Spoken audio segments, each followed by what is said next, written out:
Hindi makapaniwala si Lely na basta nalang binaril ni Krishna si Zenos sa ulo. Pero ayon kay Krishna, may dahilan siya. Bukod sa main mission niya, inutusan din siyang imbestigahan ang serye ng mga kidnapan sa lugar. Dahil tao si Zenos at elf naman si Lely, agad niyang inisip na baka si Zenos ang dumukot sa kanya, kaya walang tanong-tanong, pinaputukan niya agad. Ang daming buta sa logic ni Krishna, kaya ipinaliwanag ni Lely na parang tatay na niya si Zenos at piniling sumama sa kanya. Napaisip si Krishna, oo nga naman, parang ang saya ni Lely para sa isang kidnap victim. Buti na lang daw, noon lethal ang bala niya, kaya siguro napuruhan lang at nawala ng malay si Zenos. Pero sa gulat niya, okay lang pala si Zenos, parang walang nangyari. Humingi siya ng sorry sa biglaang pag-atake at tinanong kung paano siya napaligtas. Sabi ni Zenos, gumamit lang siya ng simpleng defense magic para mablok ang bala. Pero duda si Krishna kasi sa pagkakaalam niya, wala pang ordinaryong magic na kayang harangin ang bala niya. Para naman kay Zenos, normal lang ang magic niya, wala siyang idea kung anong sinasabi ni Krishna. Pero bilang Vice Commander ng Royal Knights, marami na siyang nakita at ang defense magic ni Zenos halos kasing lapas na ng sa mga Grand Sorcerer.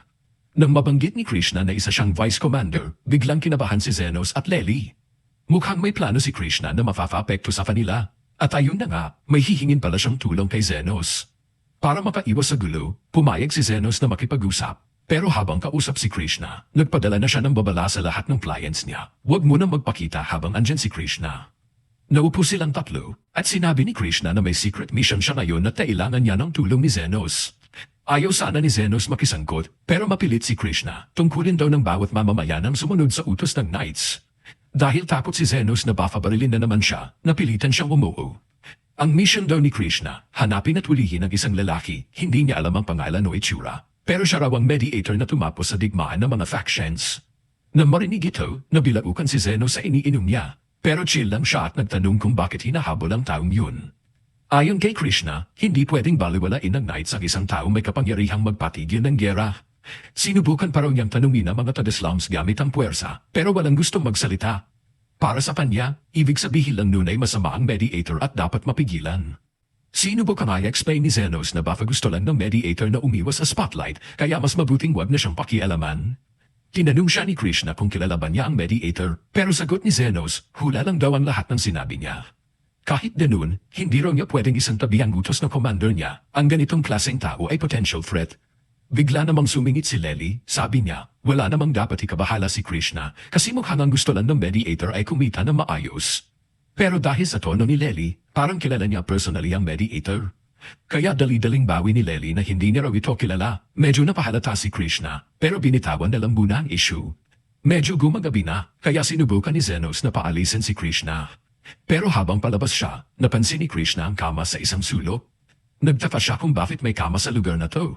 Ayaw sabihin ni Zenos na doon natutulog si Lely dahil may weight sa taas, kaya ang palusot niya, extra bed lang yan. Narinig to ni Krishna at agad nagtanong kung pwede siyang makitira muna. Wala pa raw siyang mahanap na base sa slums, kaya kung okay lang kay Zenos, dito na siya pansamantala. Willing naman daw siyang magbayad. Ayaw sana ni Zenos, pero baka magduda si Krishna kung tumanggi siya, kaya pumayag na lang. Tuwing may ganyang eksena, aliw na aliw si Carmela, lalo na't may bagong babaeng karibal, si Lely. Naghain ng tsaa si Lely kay Krishna, pero ayaw pala nito ng mainit, kaya hinihipa niya muna. Naiirita si Lely, obvious na ayaw niya na may kasalo sa atensyon ni Zenos.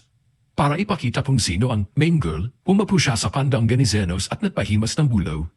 Medyo naguguluhan si Zenos kung bakit biglang ganito si Lely, pero si Carmela, na invisible lang sa tabi, bumulong sa kanya, selos daw si Lely.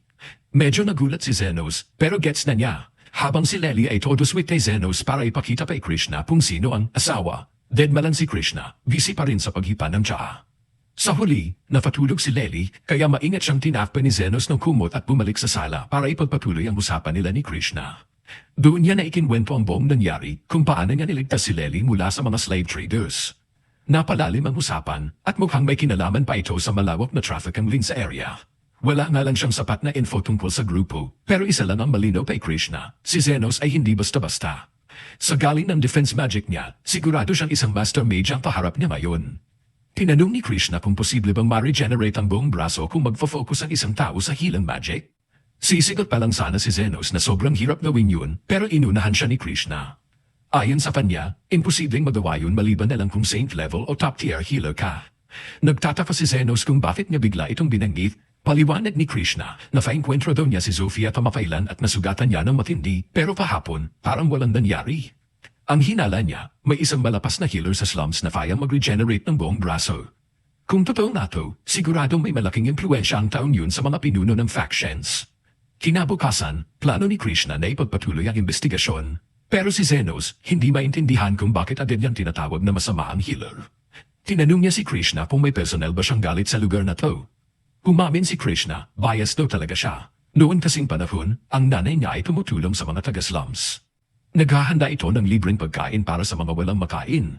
Isang araw, hindi na ito nakabalik. Ayon sa mga saksi, pinatay siya para sa singsing niya. Mula noon, pinanggapo ni Krishna sa sarili na magiging isang knight at magdadala ng hustisya sa mga kriminal sa slums. Pag-alis ni Krishna para mag-imbestiga, bumalik naman si Zenos sa pagpapagaling ng mga pasyente. Dumating si Zofia na may maliit na sugat at pinatingin kay Zenos. Habang ginagamot siya, binalaan siya ni Zenos na mag-ingat dahil hindi nila alam kung kailan biglang lilito si Krishna. At hindi nga sila nagkamali, biglang dumating si Krishna, nawawala raw siya at nagtatanong ng direksyon. Nang makita niya si Zofia, agad niyang nilabas ang baril. Hindi rin nagpahuli si Zofia at hinugot ang kutsilyo niya. Tinanong ni Krishna kung may masamang healer ba talagang nagre-recruit ng kriminal sa lugar. Sabi ni Zofia, totoo nang may healer, pero hindi ito masama. Oo, magnanakaw siya, pero alam niyang mas malala ang ginagawa ng mga nasa taas. Sa katunayan, napakuha siya ng impormasyon na ang utak sa likod ng human trafficking ay isang aristocrat.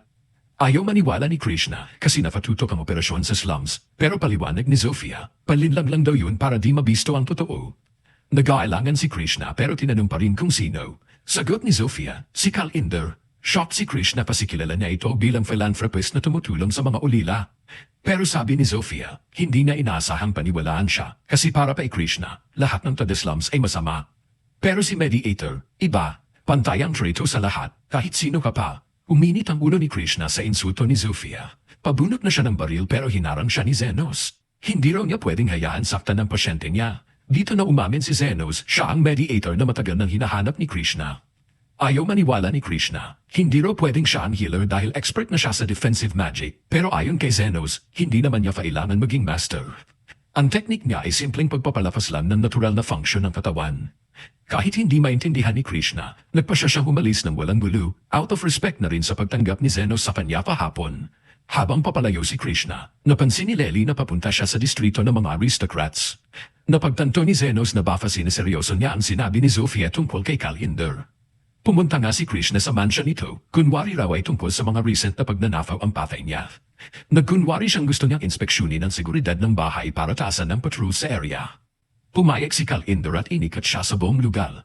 Lahat ay mukhang normal pero napansin ni Krishna na sobrang bantay ang likod ng mansion. Bago umalis, nagpaalam siyang gagamit lang ng banyo pero ang totoo, sinilip niya ang likod bakod. Sa gulat niya, may secret passage. Bumaba siya sa tunnel at doon niya nadiskubre ang madilim na katotohanan.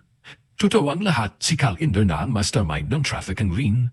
Pero bago siya makagalaw, lumitaw si Kal Inder sa likod niya gamit ang mga baril ni Krishna na naiwan sa taas. Binaril siya at natanggal ang isang braso niya. Sa sobrang yabang, sinabi ni Kal Inder na madali raw pala tanggalin sa landas ang isang knight. Bago pa siya tapusin, dumating sina Zofia at Zenos, sinundan nila si Krishna dahil kabado si Zenos na baka mapahamak siya. Tinangka ni Kal Inder na patayin si Zenos gamit ang baril na naka-lethal mode, pero laking gulat niya nang hindi man lang nasugatan si Zenos. Oo, masakit daw ang tama, pero buhay pa rin siya. Nataranta si Kal Inder at nagtatakbong iniwan ang baril. Pinulot ito ni Zenos. Nagmamapaawa si Kal Inder, buti na lang may no-kill rule si Zenos. Pero walang rule tungkol sa pananakit, kaya sinit niyang baril sa non-lethal at binaril si Kal Inder sa ulo. Pagkatapos, agad niyang tinulungan si Krishna. Akala ni Krishna, katapusan na niya, wala na siyang braso at butas pang tiyan. Pero kalmado lang si Zenos, kaya daw niya yun, pero mahalang singil. Ilang minuto lang, balik normal si Krishna. Na-amaze siya, totoo ma, si Zenos ang mediator. Ngayon, wala na siyang balak arestuhin si Zenos. Para sa kanya, bayani ito. Pero si Zenos, hindi ganon ang tingin sa sarili. Ginawa lang niya ang trabaho niya bilang healer. Para sa kanya, si Krishna ang tunay na hero. Siya ang unang kumilos para sa mga batang yun. Tinulungan ni Zofia at ng Lizard Men iligtas sa mga bata sa dungeon. Pero parating na ang Royal Knights at ayaw na ni Zenos makipag-usap sa kanila. Kaya mabilis silang umalis. Habang paalis, humabaw si Krishna. Tinanong niya kung bakit siya iniligtas ni Zenos kahit magkaaway sila. Simple lang ang sagot ni Zenos, gusto lang niyang masigurado mababayaran siya. Wala pa raw bayad si Krishna sa klinik at sa healing, kaya inaasahan niya ang full payment. Bago matapos ang linggo,